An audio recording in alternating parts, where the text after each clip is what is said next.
Kudus. Bahagia sekali tentunya hari ini kita bisa datang ke tempat ini dengan keadaan dan kondisi kita yang baik dan luar biasa. Percaya bahwa kita yang hadir pada saat ini adalah orang-orang pilihan Tuhan. Ada banyak orang di luar sana yang mendapatkan kesempatan yang sama seperti kita, yaitu beribadah kepada Tuhan. Tetapi kita yang ada di sini mengambil kesempatan itu dan bersiap untuk menerima berkat yang besar dari Tuhan. Amen. Haleluya.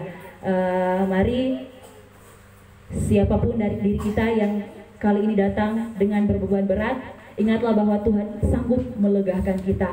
Amen. Saya yakin percaya bahwa sepulang dari tempat ini, dari ibadah ini, imani bahwa kita ini bukan lagi orang yang sama, melainkan Tuhan Yesus yang ada di dalam kehidupan kita. Amin. Amin. Puji Tuhan. Mari saya undang kita semua untuk membuka Alkitab kita yang terdapat dalam Amsal 16 ayat 32. Amsal 16 ayat 32. Haleluya.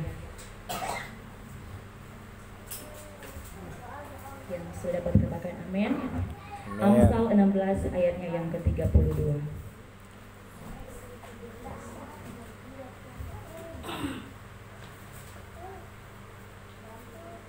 Kalau sedapat mari kita bacakan bersama-sama dengan suara yang nyaring. Amsal 16 ayat 32. Orang yang sabar melebihi seorang pahlawan. Orang yang menguasai dirinya melebihi orang yang merebut kota. Sekali lagi. Orang yang sabar melebihi seorang pahlawan. Orang yang menguasai dirinya melebihi orang yang merebut kota. Haleluya. Nah, tema kita di hari ini saya ambil judul bahwa pentingnya menguasai diri.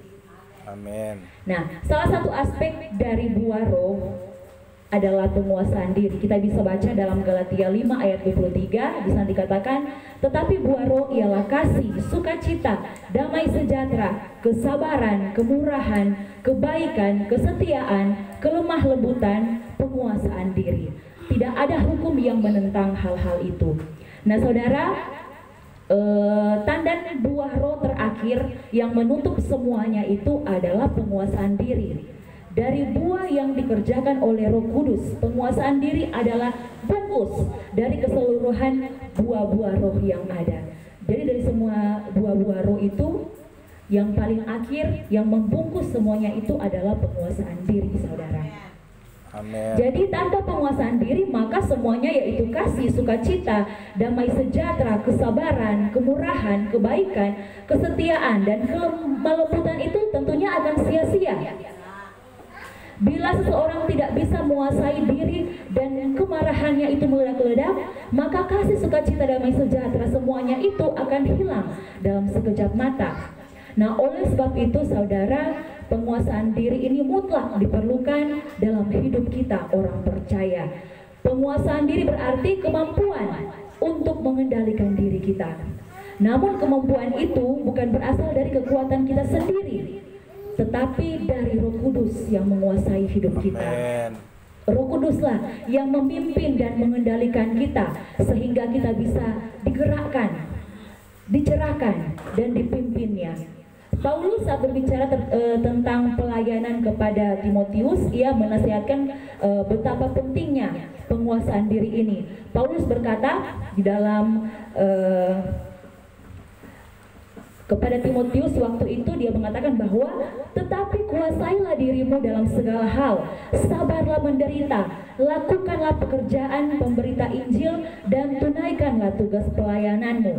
Nah, dalam ayat ini Paulus menyebut penguasaan diri itu dibutuhkan dan didahului dari hal-hal yang lain. Nah, saudara, di sini saya mau bersaksi sedikit. Pada hari Jumat yang lalu saya difitnah, saudara. Di kantor saya ada teman-teman saya yang mencoba menjatuhkan saya. Di sana pada saat hari Jumat malam itu, pada hari Rabu malam, kami sedikit berdiskusi di grup THL tentang pencairan gaji yang sudah orang tunggu-tunggu selama 6 bulan ini. Dan di situ memang banyak isu-isu, tapi itu cuma jadi orang pe bahan baku-baku sedu. Karena di grup itu memang orang packing cuma untuk orang pe kesenangan, THL, THLP, baku-baku gara, baku-baku sedu dan lain sebagainya hal yang bukan untuk menjadi konsumsi publik, saudara.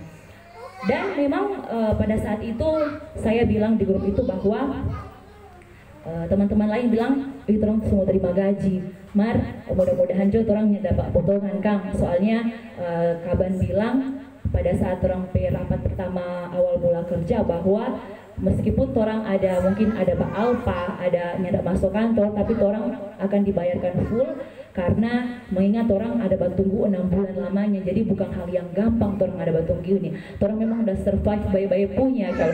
Jadi memang Kaban bilang hal demikian bahwa orangnya akan dipotong. Jadi orang sesenang, orang pe hati. Meskipun orang nyalan kali yang masuk, tapi mau dapat full, jadi orang senang. Tapi ada teman-teman lain juga yang bilang orang mau potong, kata karena memang orang masuk di bulan pertama itu dari tanggal 7, jadi orang mau dipotong. Terus saya bilang begini,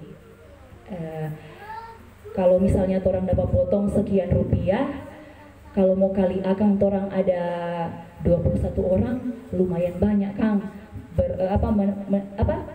Menyikapi Kaban bilang kalau orang mau terima full, ternyata katanya tidak mau terima full. Kong kalau misalnya sudah ditagi, kan biasanya kalau ditagi misalnya 12 juta satu orang, kalaupun akan dipotong dana itu tetap tidak akan balik ke pusat tapi di orang. Tapi ini disalahartikan oleh teman-teman yang lain. Malah pada saat hari Jumat pagi sudah dicerita di kantor kita ada bilang ada bilang dari bidang keuangan kata mau cek-cek kata orang PTHLP gaji yang dapat potong.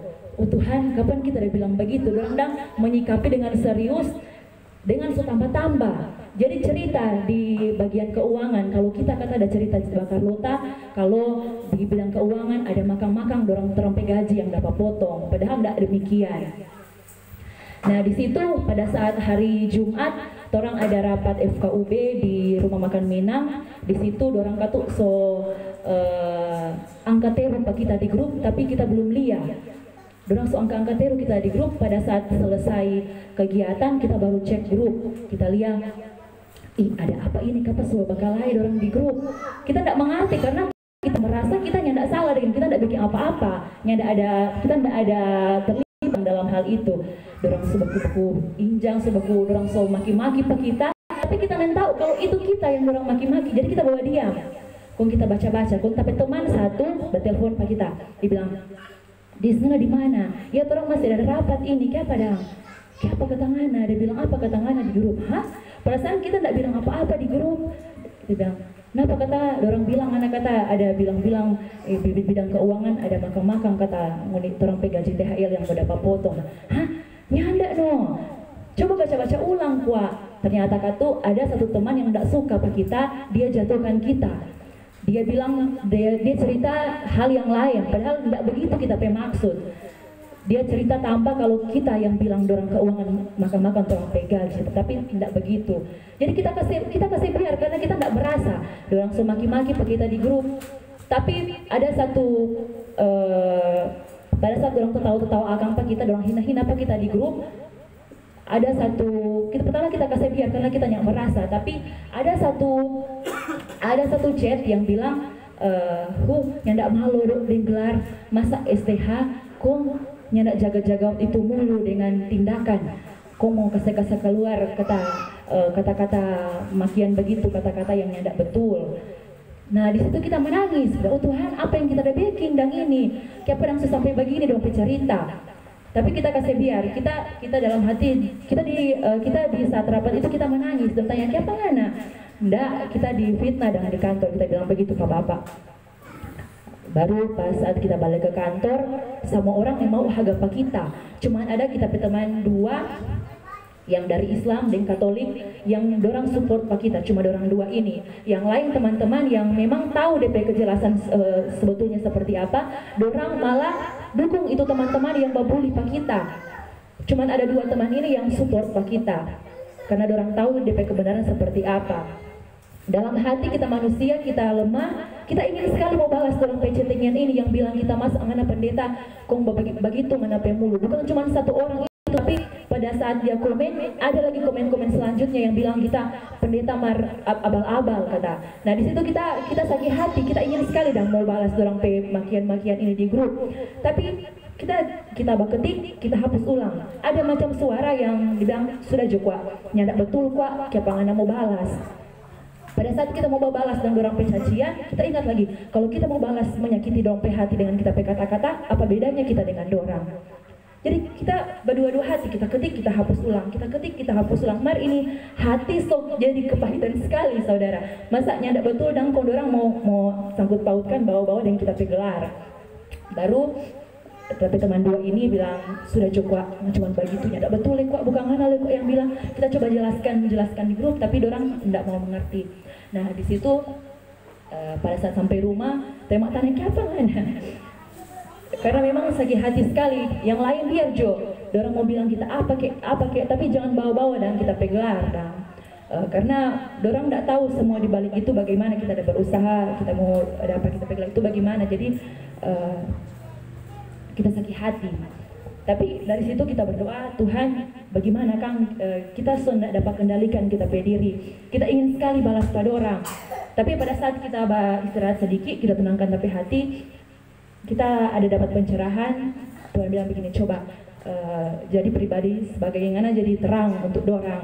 Coba ngana tenangkan ngana berdiri, coba minta maaf Jo, biar ngana nyandak salah, tapi ngana minta maaf sambil luruskan kembali apa yang menjadi DP kebenaran. Jadi kita di grup kita dengan kerendahan hati, dengan tidak mengurangi dong rasa hormat meskipun dong semaki-maki pak kita jelaskan, kita minta maaf, kita kirim DP bukti, kita pecet dan sudah kita lega. Kita ndak balas dorang dengan maki-makian, kita lega. Dan dari situ malah dorang yang jadi malu sendiri. Dari dorang kepala keuangan bilang begini, aduh maaf dan irisne dorang sesalah mengerti. Dan jujur saya saudara, kita di kantor pas pada saat itu kita balik dari rapat, dorang nyandak haga pe kita, dorang macam haga kita ini nyandak ada. Dorang semua pulang, kita dan teman satu yang masih dukung pak kita, dorang baskait pada orang dua, sedangkan pak kita di situ dorang nyandak baskait akang. Dia bilang, Hana, Willy kita orang semua pulang nih, padahal di situ ada kita. Sakit hati dah, oh Tuhan, kita udah bikin apa so, tapi jadi biar Jo, nggak ada apa-apa. Yang penting kita nggak salah kuat. Sudah sampai di rumah kita minta maaf di grup. Jadi kita balas-balas semua dorang chatting, mana pendeta marabal-abal. Kita bilang, semua manusia itu berbuat dosa. Kayak apa nanti kita pendeta, kita masih manusia, kita tentunya dapat melakukan hilaf. Sedangkan pendeta saja yang so tinggi-tinggi dalam penama asli berbuat salah, apalagi kita. Kalau kita salah, cobalah ngoni tegur kita di depan-depan, jangan di belakang ataupun di grup yang semua orang mau baca. Tentunya kan kita jadi malu dan meskipun tidak seperti itu DP kejadian, kita minta maaf dengan segala kerendahan hati. Setelah itu sudah dorang semua di grup so peluk-peluk pak kita dan emoticon peluk-peluk begitu dah. Karena panjang sekali kita jelaskan itu dia dengan kita berterima kasih buat orang-orang yang so hina pak kita. Nah dalam hal ini saudara, tentunya dalam setiap kejadian itu ada maksud yang Tuhan mau tunjukkan juga dalam kehidupan kita. Segala kejadian apapun itu ada maksud Tuhan. Jadi dengan kejadian ini kita melihat bahwa ternyata ada teman-teman yang baik di depan saya, ternyata itu tidak baik saudara. Justru malah teman-teman yang tidak terlalu akrab dengan kita, dorang yang mendukung kita. Jadi itu pelajaran yang bisa kita ambil, bahwa kita juga harus mengendalikan diri. Kita jangan terjerumus ke dalam hal-hal yang juga menjerumuskan kita untuk jatuh ke dalam dosa. Tapi kita harus mengendalikan diri kita agar supaya kita juga tidak terjerumus dalam dosa. Dan di sini juga kita bisa melihat bahwa ternyata teman-teman yang mendukung di depan, ada teman-teman yang baik, tapi ada juga teman-teman yang buruk. Jadi kita bisa memilah mana kita yang boleh bergaul akang dengan yang gaul akang, saudara. Jadi itu maksud Tuhan itu baik dalam kehidupan kita. Jadi apapun yang terjadi kita syukuri. Karena apapun yang terjadi itu membawakan hal yang baik dalam kehidupan kita. Haleluya. Dan saudara, hal ini pun diajarkan oleh Rasul Paulus dalam Kisah Para Rasul 24 ayat 25. Orang yang dapat mengendalikan diri melebihi seorang yang merebut kota. Dan di Amsal 16 ayat 32, dan ia yang tidak dapat mengendalikan dirinya seperti sebuah kota yang roboh temboknya dan menjadi mudah diserang musuh. Amsal 25 ayat 28, pengendalian diri adalah kemampuan ilahi yang diberikan Tuhan kepada orang percaya, dan ini merupakan ketetapan hati serta menahan dan mengendalikan dirinya agar ia bereaksi, berpikir dan bertindak sesuai dengan nilai-nilai kerajaan Allah. Tidak adanya pengendalian diri akan membawa kehidupan keluarga kita ataupun pekerjaan kita, pelayanan kita sebagai dan lain sebagainya, saudara, kepada kehancuran kalau kita tidak dapat mengendalikan diri kita sendiri. Nah, terus apa saja yang harus kita lakukan? Apa saja yang harus kita kendalikan dalam kehidupan kita ini, saudara? Yang pertama adalah kemarahan atau emosi. Seperti yang tertulis dalam Amsal 29 ayat 22, si pemarah menimbulkan pertengkaran, dan orang yang lekas gusar banyak pelanggarannya.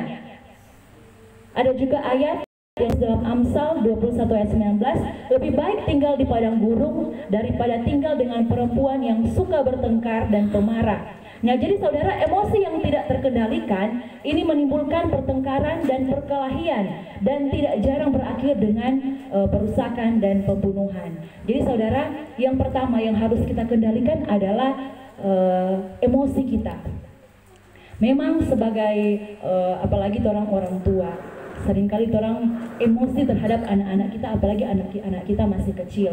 Saya juga masih belajar akan hal ini, bahwa ternyata kemarahan dan emosi itu harus kita kendalikan. Boleh kita marah, tapi jangan sampai mengeluarkan kata-kata yang mengutuki anak-anak kita, saudara. Sering, ngana, bodoh ngana, atau apa, jangan seperti itu, saudara. Mari kita belajar untuk mengendalikan emosi kita, karena emosi kita itu hanya akan membawa kepada kejatuhan dalam kehidupan kita, ya. Nah, yang kedua adalah apa yang harus kita kendalikan selain emosi kita, yaitu keinginan mata. Di dalam Pengkhotbah 2 ayat 10 di sana dikatakan, di dalam Pengkhotbah 2 ayat 10, aku tidak merintangi mataku dari apapun yang dikehendakinya, dan aku tidak menahan hatiku dari sukacita apapun, sebab hatiku bersukacita karena segala jeripayaku, itulah buah segala jeripayaku. Apabila keinginan mata tidak dikendalikan, kita akan hidup boros dan tentunya tidak bijaksana, saudara. Jadi mari, apalagi orang para ibu-ibu yang mungkin lapar mata, Kang, orang bilang, keinginan mata boleh-boleh saja, tapi jangan berlebihan, saudara, sesuai dengan kebutuhan. Sekali-kali menghargai kerja keras kita boleh, tidak apa-apa, tapi jangan menjadi kebiasaan, begitu, saudara. Karena hidup yang boros itu tidak bijaksana. Yang ketiga adalah apa yang harus kita kendalikan dalam kehidupan kita, yaitu penggunaan uang. Ini sama 11-12 dengan tadi, lapar mata, saudara.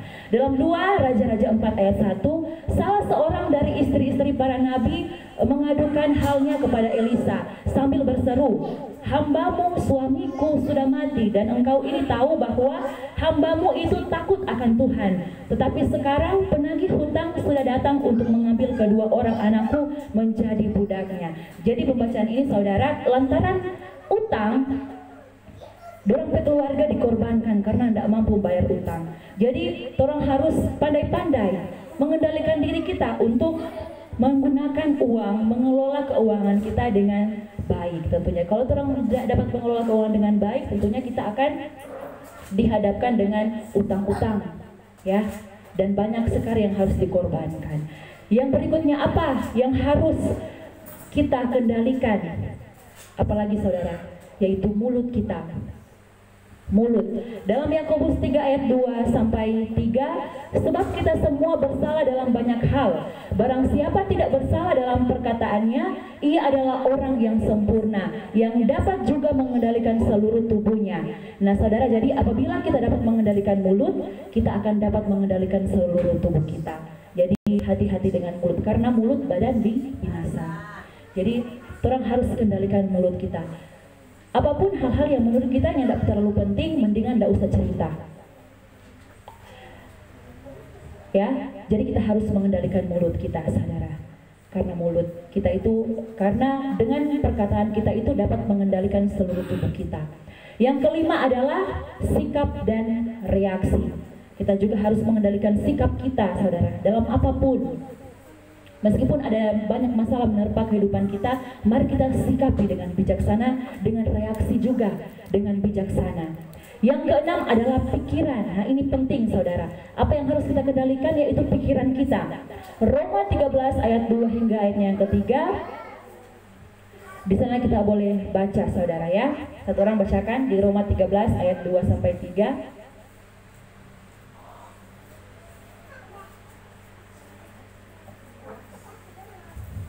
Roma 13 ayat 2 hingga ayatnya yang ketiga.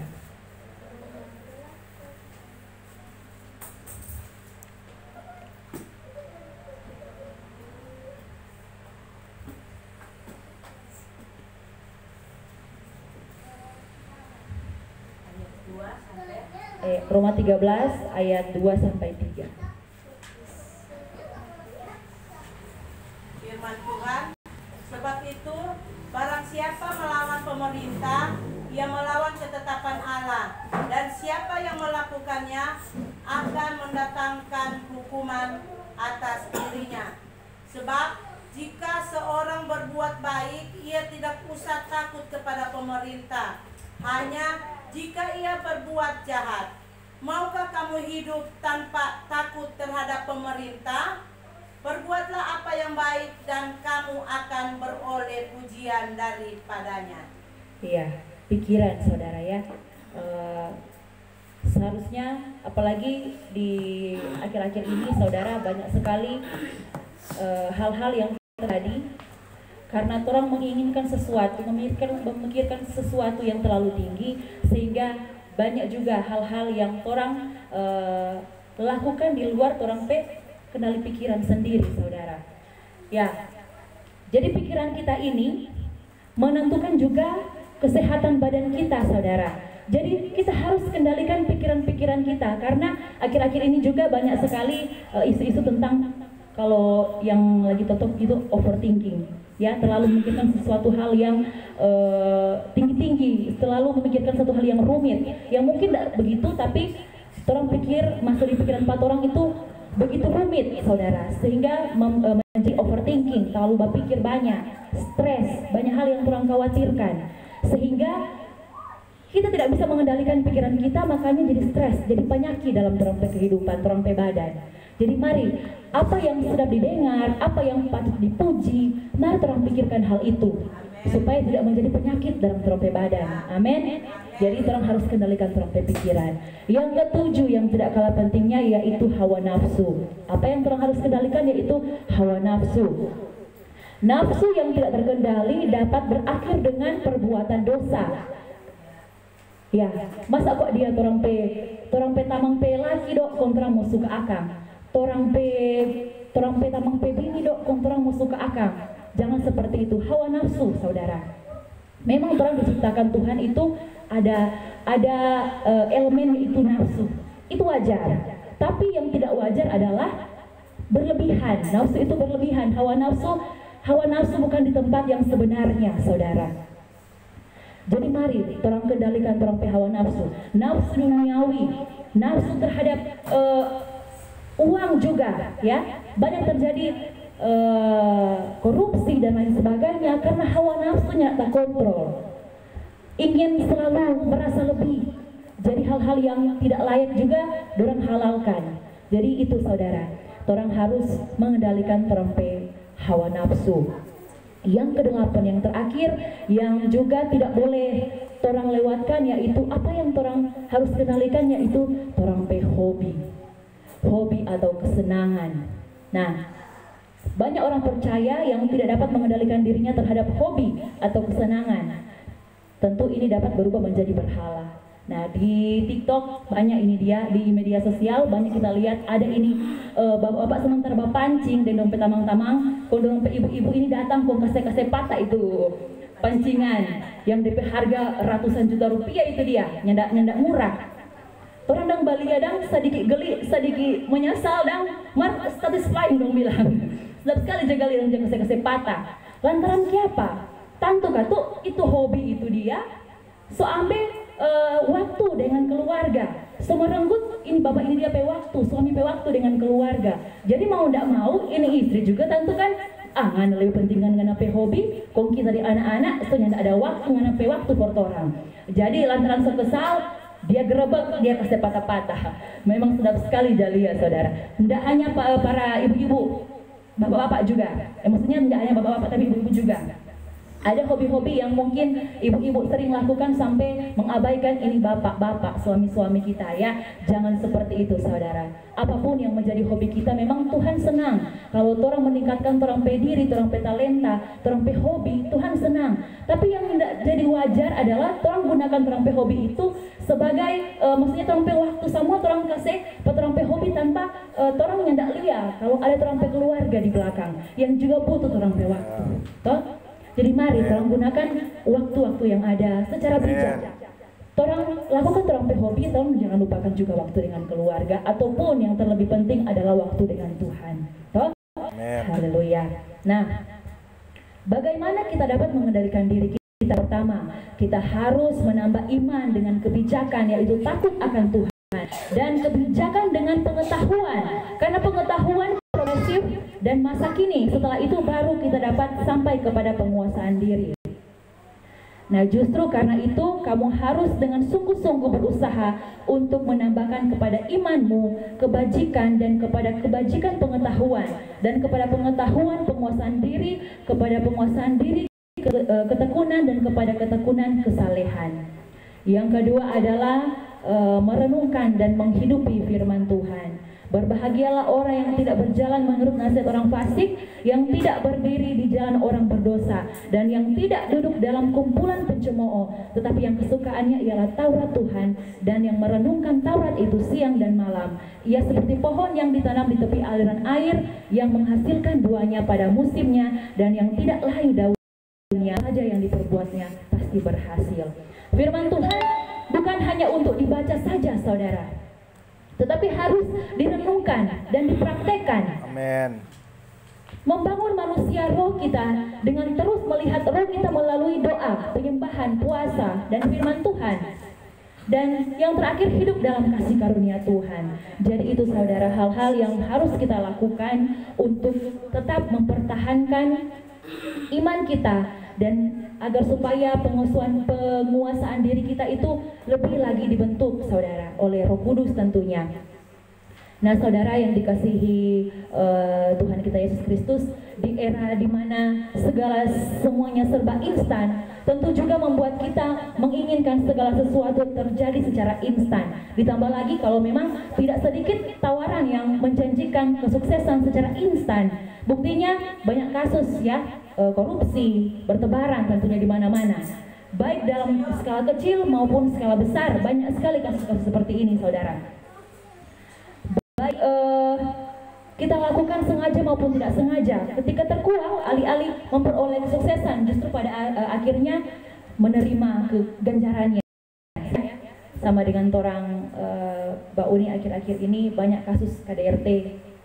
Pertama dorang backing semaunya dorang, akhirnya jatuh juga saudara. Jadi percayalah, Tuhan sangat ingin melihat anak-anaknya sukses, baik dari karir, baik dari keluarga maupun pelayanan. Namun terlebih dari semuanya itu, dia ingin kita untuk siap ketika dia menganugerahkan kesuksesan itu. Tuhan tidak melihat rupa maupun kecakapan atau kepandaian kita. Yang dia lihat adalah sikap hati dan karakter kita. Apakah kita sudah bisa dipercaya dalam perkara-perkara yang besar atau belum? Apakah kita mempunyai pengendalian diri atau tidak, saudara? Sehingga kita dapat menguasai ego kita dan dipakai menjadi saluran berkat bagi orang-orang di sekitar kita. Dan dengan demikian, nama Tuhan pun dipermuliakan melalui sikap dan perbuatan kita, sehingga orang-orang yang terberkati dapat melihat kuasa Tuhan yang dinyatakan melalui kehidupan kita, dan pada akhirnya kebangkitan rohani kita pun dapat terjadi, saudara. Nah, jika kita mampu menguasai diri kita, kita akan sanggup juga menanggung penderitaan dengan sabar, sanggup memberitakan Injil, baik atau tidak baik waktunya, dengan sanggup pula menuntaskan tugas-tugas pelayanan yang lain, saudara. Bahkan kita bisa berkata seperti Paulus, aku telah mengakhiri pertandingan yang baik, aku telah mencapai garis akhir, dan aku telah memelihara iman. Haleluya. Ini terjadi jika kita telah sanggup menguasai diri kita, dan tentunya kita mampu mengendalikan diri kita, saudara. Jadi marilah kita melatih diri kita dalam pimpinan Roh Kudus untuk menguasai diri kita sendiri, mulai dari hal-hal yang sederhana saja, saudara, seperti mengendalikan makanan dan minuman kita. Jadi kalau misalnya kita dapat mengendalikan makanan dan minuman kita, tentunya ada penyakit-penyakit, mendarah tinggi dan lain sebagainya. Itu hal-hal kecil saja, saudara. Dalam hal apa saja, di dalam hobi kita, kesukaan kita, sampai mengendalikan amarah kita dan mengendalikan keinginan-keinginan jasmani lainnya. Jadi mari kita minta tolong kepada Tuhan, mampukan kita agar kita bisa menguasai diri kita, sehingga kita juga tidak jatuh dengan berbagai macam pencobaan.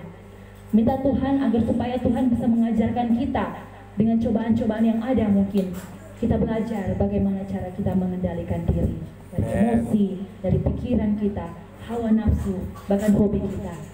Haleluya. Tuhan berkati kita semua.